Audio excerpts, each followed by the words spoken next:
have Lord Michael Bates and your ladyship in our studio for China's Big Talk. Michael, you have personally participated in many charity events, and last week, the end of July, you started this walking campaign all the way from Beijing to Hangzhou. So, but this time was a little bit different, a photography competition. So, what are the thoughts?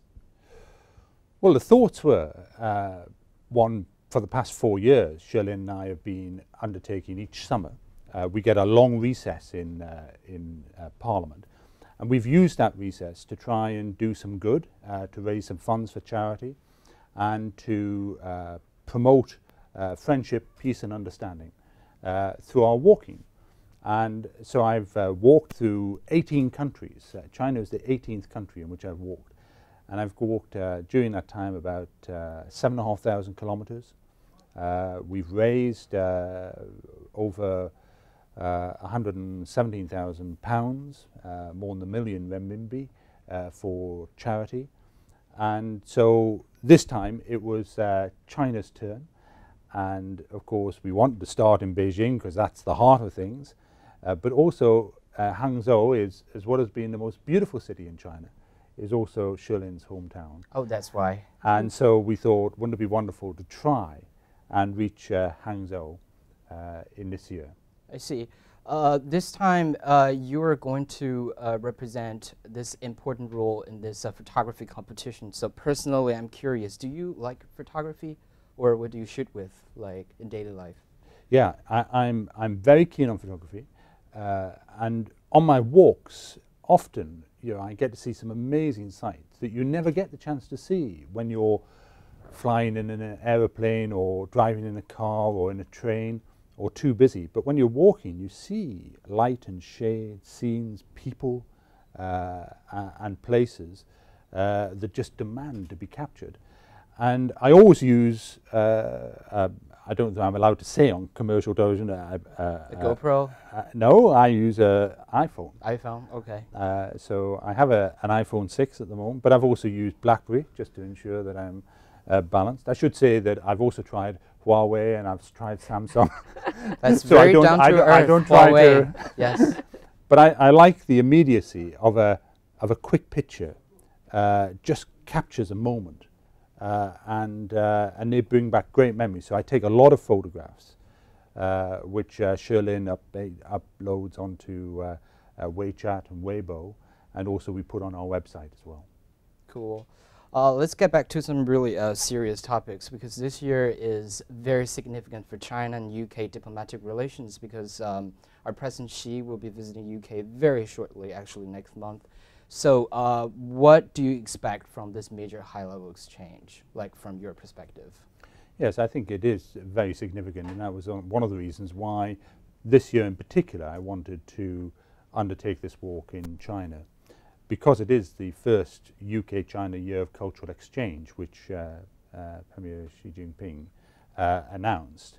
And it seemed to fit with that it's an exchange in culture. Walking is a culture, photographs are a culture, and there are ways in which we communicate with each other.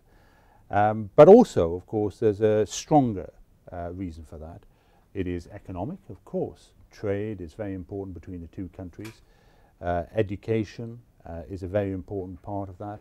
But increasingly, in an uncertain global world, having major powers like China and the UK working together in partnership rather than working against each other is in the interests of a more peaceful and harmonious world.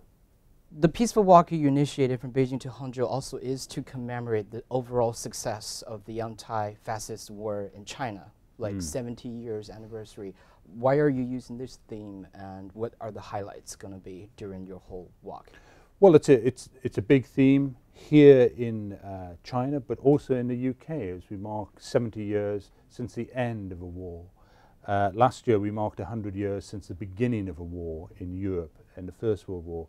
But as I walk for peace, I'm always more satisfied when we actually mark the end of a war and a period of peace, the founding of the United Nations, in which China and the UK were founder members of that institution, and a desire to stop future conflicts from happening.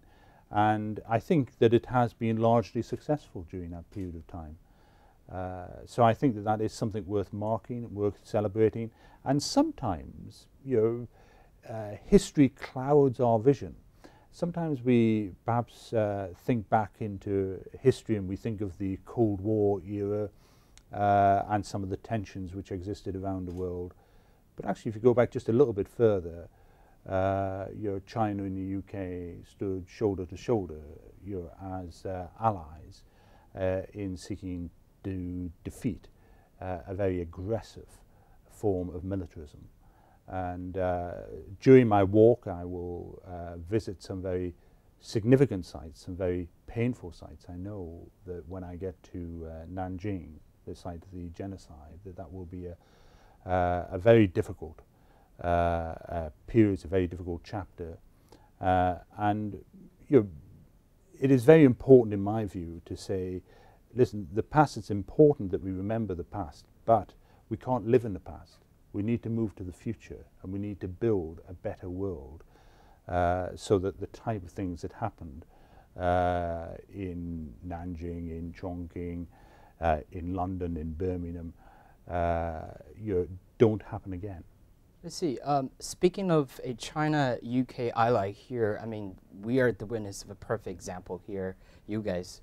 And you have a Chinese wife, obviously. Yes. Do you mind talking about how do you guys meet up first, and which part of the interest developed first? Your interest in China or your interest in your wife developed first? Well, I have to defer the answer to that one to my wife, because I often say that I've fallen in love with China, and basically I mean I've fallen in love with my wife. So, you please.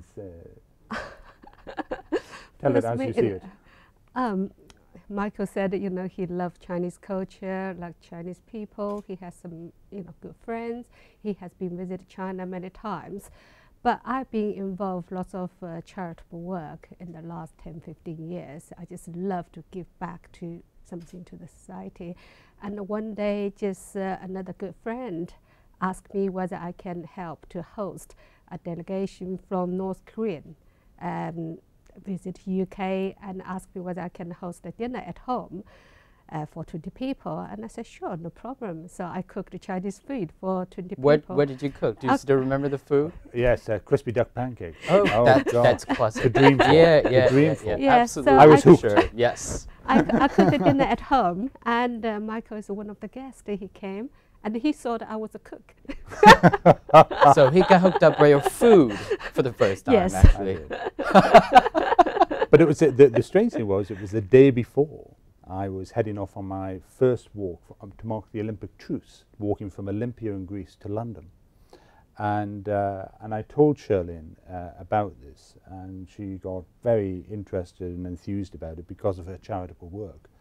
And she was a great support all the way through the walk, came out to see me many times. And when I reached on my walk Paris on New Year's Eve, underneath the Eiffel Tower, I proposed to her on bended knee. And she said no. I mean, she said yes. So with a Chinese wife here, because this almost becomes like a cliche for important foreign guests in China. I mean, they started as guests, but they just gradually developed themselves into like permanent residents. Do you consider yourself as a non-official cultural ambassador to China now? I think that we are very sort of precise in our terminology in British culture. So we have to be very careful lest I get a slap on the wrist from the British ambassador in Beijing, who's a very capable lady and a very good ambassador for the UK. But I understand diplomacy works at a number of levels, but I think that it is open to all of us to engage in a kind of diplomacy. And personal diplomacy is, to me, something which anyone can engage in. This program is cultural diplomacy. China Daily is cultural diplomacy. It's reaching out and communicating with people in a different country from a different culture, and they're saying, hey, listen, here are some things, there might be differences, but here's a lot of things that we're exactly the same on. And so when I walk through the streets and have walked on my walk so far, I've been overwhelmed by the kindness and hospitality of people. It is far more than I've experienced in any other country. And people coming out and just wanting to give you a bottle of water, or even I got an ice cream the other day, An ice cream.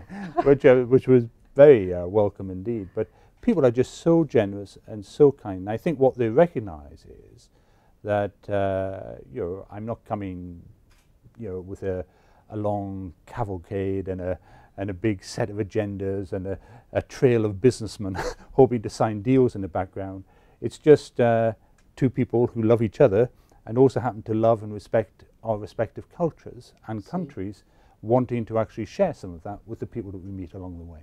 I see. But during all these walks, actually Michael writes his blogs every day. Oh. Yeah, so, during this trip again, there's a blog on the website, and he wrote every day what happened, how, he thought, and, tell the China story, the real China story. So you'll be getting a mention tomorrow. Yeah. So at the end of the thing, you can also publish a book about China. Yes, definitely. I think it's a good idea. No, That's I too think cliche. sometimes books. I mean, a number of people, publishers, have kindly suggested I write a book, but I think some of the most wonderful experiences that you have in life are the ones that are just for you, and you experience together, and you cannot really communicate them to anyone else. So I'm not so sure on the book idea, but the blog and the photographs, certainly. Absolutely. So I wish you guys will have so much fun today at the photography competition today. Thank All you right. very much. Thank you so much for joining us today.